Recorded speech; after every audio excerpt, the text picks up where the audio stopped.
ఎందుకన్నాడు? భగత్ సింగ్ అనగానే మనకు గుర్తు వచ్చేది ఒక హ్యాట్, మెలిదీసిన మీసం. ఆ మీసం లేదు అక్కడ.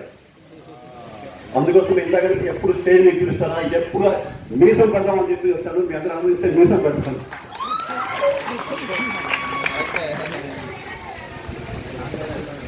ఇది రావట్లేదు,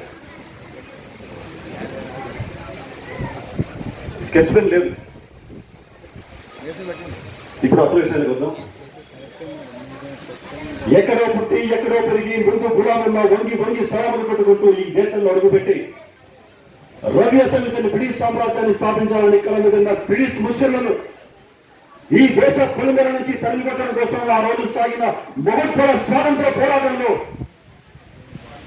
23 సంవత్సరాల 6 నెలల చిరు ప్రాయంలోనే చిరు నవ్వుతో ఉరి కోయను ముద్దాడిన సర్దార్ భగత్ సింగ్ రాజగురు సుఖదేవులకు ముందుగా విప్లవ చేయమని సమర్పించుకుంటున్నాను.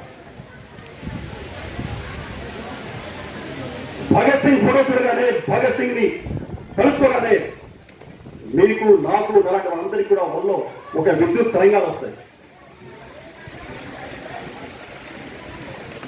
చాలా మంది ఇక్కడ వెళ్ళిపోయారు, కానీ వారంతా ఉండగానే ఒక మాట చెప్పాలనుకున్నారు. భగత్ సింగ్ చనిపోయినప్పటి నుంచి ఈ రోజు వరకు కూడా ప్రతి సంవత్సరం మార్చి 23వ తారీఖున మనం భగత్ సింగ్ వర్ధంతి చేసుకుంటున్నాం. సెప్టెంబర్లో భగత్ సింగ్ జయంతిని చేసుకుంటున్నాం. భగత్ సింగ్ ఫోటోలు చూసి ఆనందపడిపోతున్నాం, పిడికిళ్ళు బిగిస్తున్నాం.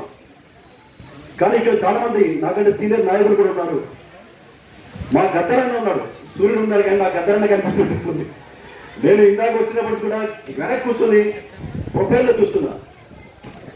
పక్కన కూర్చొని మాట్లాడకూడదు, కానీ వెనక్కి కూర్చొని మా సూర్యుడి ప్రొఫైల్ చూస్తుంటే ఆ గడ్డం అదంతా నా గద్దరనే గుర్తొస్తున్నది. గద్దరన్న ఈరోజు నా కళ్ళ ముందున్నట్టు నేను భావిస్తున్నా.